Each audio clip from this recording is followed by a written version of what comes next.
If you think about it, a lot of the websites, a lot of the products, the services that we use on a daily basis usually follow a very common pattern. You have a full detail page, which is the user goal. This is what the user wants to achieve. This is usually also, if you do like e-commerce, it's the product page, for instance.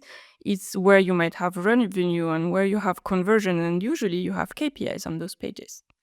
But in order to arrive to this final page, the full detail page, the user goes through a little journey which usually involves kind of lists of miniature version of this detail page, which we will call overviews. So if you think about it, most of the website, the services we have can be split into small little overview, a list of different overviews.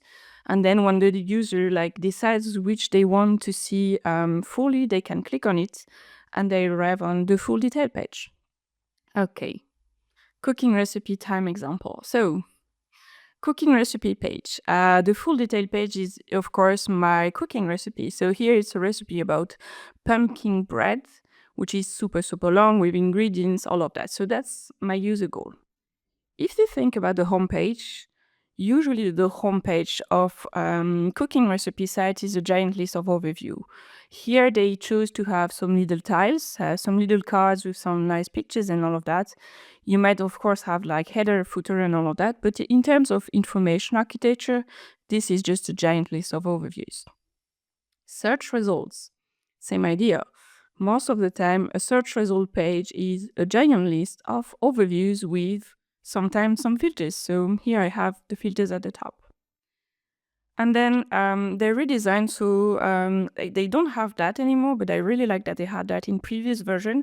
They have a miniature list of overview into the search. So they have this kind of advanced search thingy where you start typing, you get like 5 results, and if you like those, you can click directly, and then you can launch the whole thing. So here again, we have a very little miniature component in the results. So this idea of overview detail works for most other things. A blog, for instance, it's a list of blog posts and then you arrive on the full page. Same idea for a newsletter. E-commerce websites. If you think about B2B, like a client, email client like Outlook, for instance, it's exactly that. You have a list of small overviews, which is like the main information of the email, usually who sent it, the object and stuff like that. And then when you click on it, you arrive on the full detail.